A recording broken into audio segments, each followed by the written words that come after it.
இலங்கையில் கிட்டத்தட்ட 40 மணி நேரங்களுக்கு நிலப்பரப்பின் ஊடுருவலை கடந்து நேற்று நவம்பர் 29ஆம் தேதி இந்த டிட்வா புயல் நமக்கு காவிரி கடலோர பகுதிகளை வந்தடைந்தது. கிட்டத்தட்ட கடந்த 24 மணி நேரமாக காவிரி டெல்டா கடலோர பகுதிகளே நிலவி வந்த டிட்வா புயல் வறண்ட காற்று மற்றும் காற்று முறிவினால பெரிதாக பாதிக்கப்பட்டு புயலின் மைய பகுதிகளில் மேக குவியல்களே இல்லாமல் ஒரு வெற்று சுழற்சியாக தற்போது காணப்பட்டு வருகிறது. தற்போது தொடர்ச்சியாக வடக்கு திசையில் பயணிக்க தொடங்கியிருக்கு. இன்று மாலை இரவு நேரங்களில் நமக்கு சென்னை கடற்கரையோர பகுதிகளை வந்தடையும் அப்படின்னு எதிர்பார்க்கப்படுது.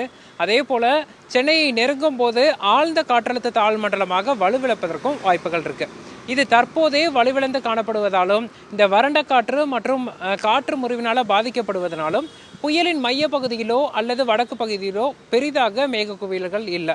அதே சமயத்தில் சென்னையை நெருங்கும் போது இந்த புயலும் நம்ம மேற்கத்திய தாழ்வு நிலையின் இடையூறும் ஒன்றோடு ஒன்று இணைய இருக்கிறது.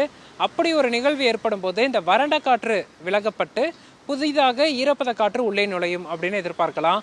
அதன் காரணமாக இன்று இரவு நள்ளிரவு நேரங்களில் புதிய மேக குவியல்கள் உருவாக இருக்கு. அதன் காரணமாக நமக்கு சென்னை முதல் நெல்லூர் வரையிலான பகுதிகளில் அந்த புதிய மேக குவியல்கள் காரணமாக இன்று இரவு நாளை அதிகாலை நேரத்தில் கனமழை நம்ம எதிர்பார்க்கலாம்.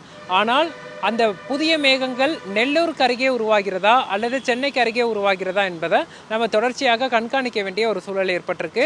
நிகழ்நேரத்தில் மேகங்கள் உருவாகும் போது தான் அது நெல்லூரில் மழைப்பொழிவை கொடுக்க போகுதா அல்லது சென்னைக்கு மழைப்பொழிவை கொடுக்க போகுதா என்பது நமக்கு தெரிய வரும். அதே சமயத்தில் இன்று பகல் முழுவதும் தரைக்காற்று சற்று அதிகரித்து வீசக்கூடும். அதே போல விட்டு விட்டு மிதமானது முதல் சற்றே கனமழை சென்னை மற்றும் புறநகர் பகுதிகளில் இருக்கும். கடல் சீற்றம் என்பது அதிகமாக இருக்கும். கடல் கொந்தளிப்பாக காணப்படும்.